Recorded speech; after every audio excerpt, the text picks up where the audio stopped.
So how do I start a presentation after that kind of introduction? I thought I could do 100 push-ups to show you how fit I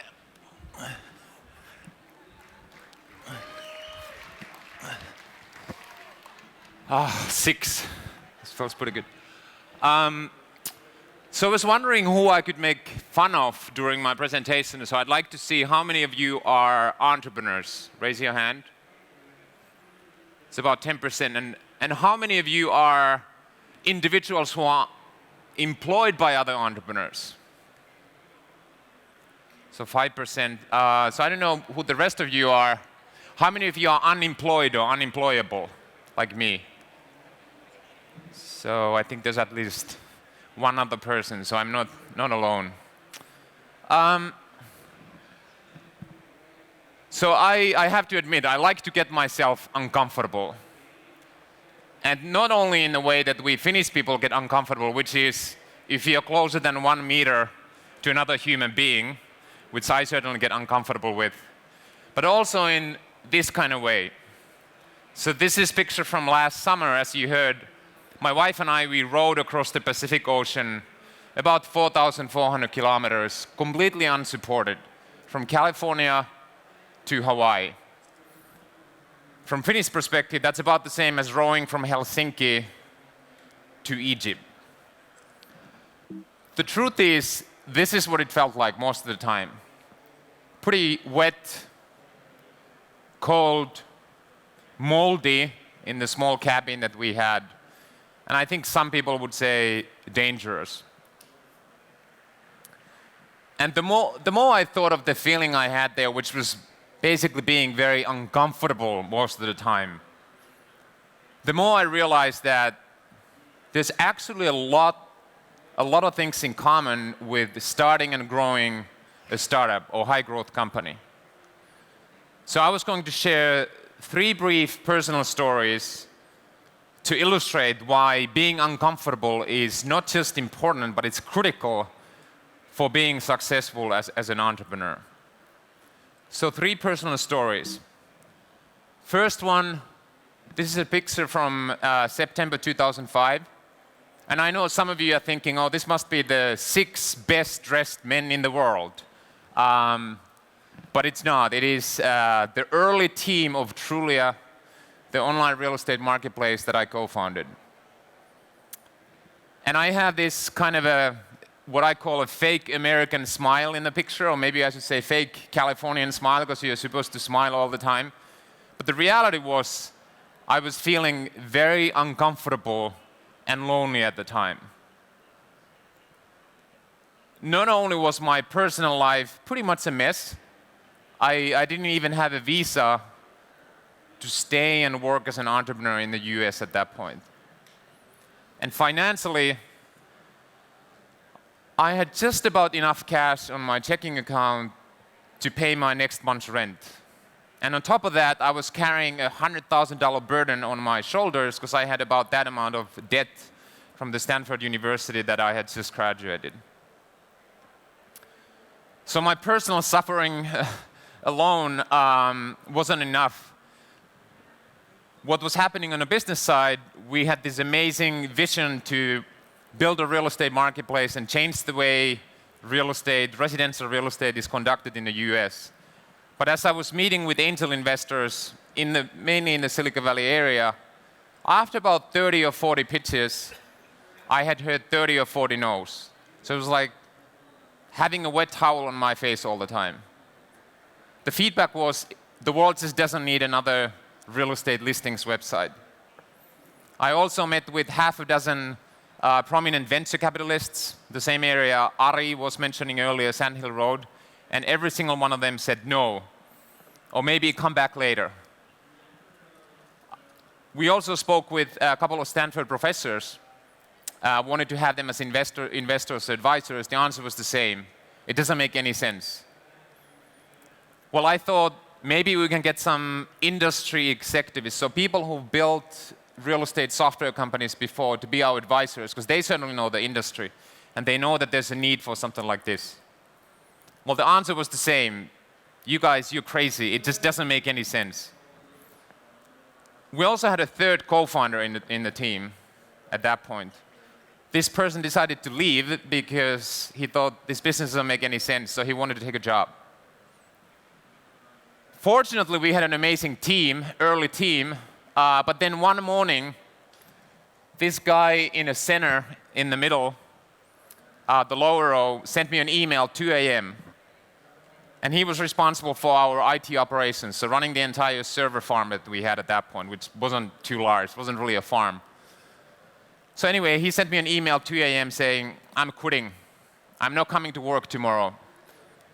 So in the US, people don't really give too much notice. Some people give 6 months, others give 6 weeks. He gave 6 hours and decided to leave. So needless to say, I was feeling very uncomfortable and lonely at the time. And literally I felt, we must be crazy. Nobody believes in what we are building. This doesn't make any sense. But the more that I've thought of these feelings, I've come to realize that this exact same pattern is very, very common with most of the companies that eventually become very successful. So I believe that it's not just okay to feel uncomfortable early on. It's actually necessary to feel uncomfortable. Because you're basically operating in this non-consensus world. Most people think you're crazy. You just simply cannot be walking and following someone's existing steps. If you are, you won't be majorly successful. The challenge as an entrepreneur that you have is to try to figure out whether you are actually truly, absolutely crazy, or if you're the only person in the world who has the foresight to see and know what the world's going to be like in 5 or 10 years' time. And I can't help you with that, so good luck with that. So, eventually, you'll get to the consensus world when everyone thinks that, yeah, this absolutely makes sense. And usually this happens when the New York Times or the Helsingin Sanomat writes about your IPO or other major milestone, and then everybody thinks this business absolutely makes sense. Well, looking at this picture, you might think we've been very successful. There's a fancy, long Hummer limousine and probably a very, very cheap bottle of champagne. But the reality is, at this point, we are feeling extremely uncomfortable again.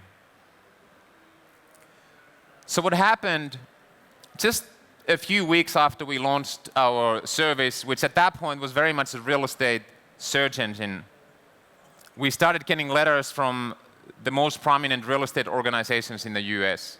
They wanted to sue us. And soon after that, we were basically forced to take most of the content down from our website, which made a beautiful real estate search engine a search engine with no search results. And I can tell you that's not a good place to be, and it's not a fun place to be. But what we ended up doing, this was the first time when we decided to leave what we thought was a comfortable path that we were executing on, which was to scale the company with software and algorithms, and get very uncomfortable again, and put all our eggs into a single basket and try something else. And for us, this something else was traveling around the country in the US, convincing or trying to convince real estate companies face to face that what we are doing actually makes sense, and that's where the world is headed. And it's actually in their best interest to work with us. And this picture is actually from one of those 200 or so trips a year. Since then, we've repeated this act of basically putting all our eggs, or one egg, into a single basket several times. Another example of that was deciding to make the company mobile first before it was completely obvious. So there was a very prominent venture capitalist who was one of our advisors early on, decided not to invest, was kind of an advisor mentor, and he said, if you want to be successful in tech, and build a high-growth company and build it to be the category-leading company, you have to bet your company on one single thing every 18 months. And I thought he's completely nuts. Maybe it makes sense for VC because you have a portfolio of companies and you want everyone to shoot the stars and one becomes successful and the VC is happy, but I will never ever do that for my company. My company, the people I've hired, that's my life, that's everything. I'm not going to risk it. Now 7, 8 years later, almost 10 years later, he was absolutely right. And we repeated this several times. So just when you're starting to feel comfortable, about every 18 months or so, you have to bet your company on one thing and basically have all your eggs in one basket in order to become a category-leading company. It's very counterintuitive. The bigger the scale, the bigger your company, more time you have to be kind of comfortable and lazy, but eventually someone's going to catch up. And we have plenty of examples of large companies who just remain on the comfortable path that they're executing in tech.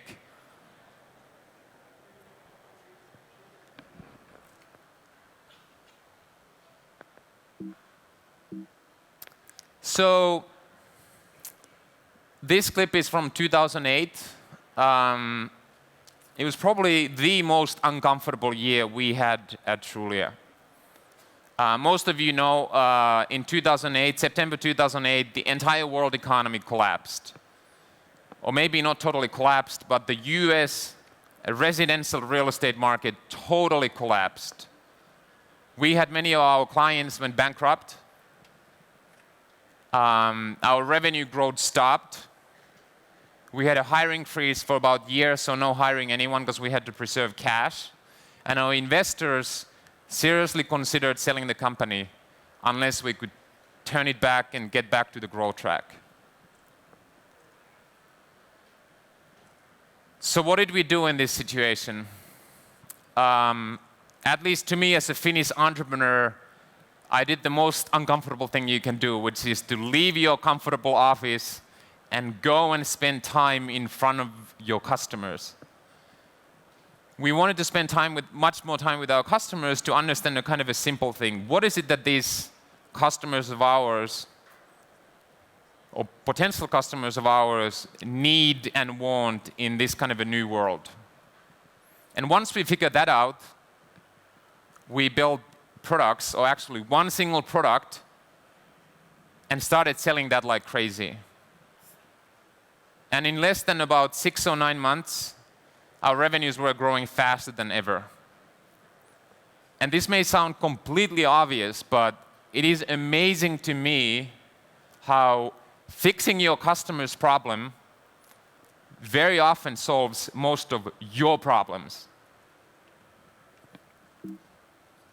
And before I go to the summary, it's actually interesting how I've heard these different types of questions from other entrepreneurs. Things like, oh, we can't raise money. Can you help with our presentation? Or can you make introductions to investors? Or I can't hire the top talent, or people are leaving my company. Like, can you help us? What do we need to do? And the reality is, oftentimes these questions are just symptoms of not doing the most important thing you have to do as an entrepreneur. And that is to fix your customer's problem, build a solution that's 10 times better than anyone else's. And by fixing your customer's problems, most of your own problems usually disappear.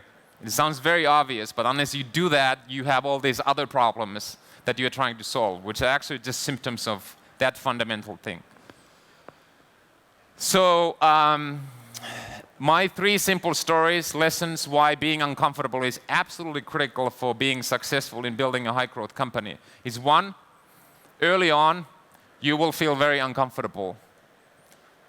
It's not just okay, it's actually necessary to potentially be on the right track.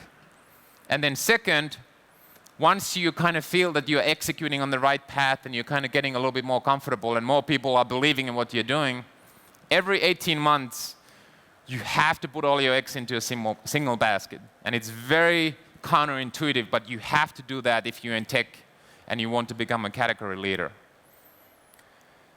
And then third, again, may sound obvious, but by fixing your customers' problems, no matter how uncomfortable it might sound, it fixes most of your problems. So I've learned that as an entrepreneur, it's about being uncomfortable most of the time. And if this sounds too uncomfortable to you, there's an easy way out.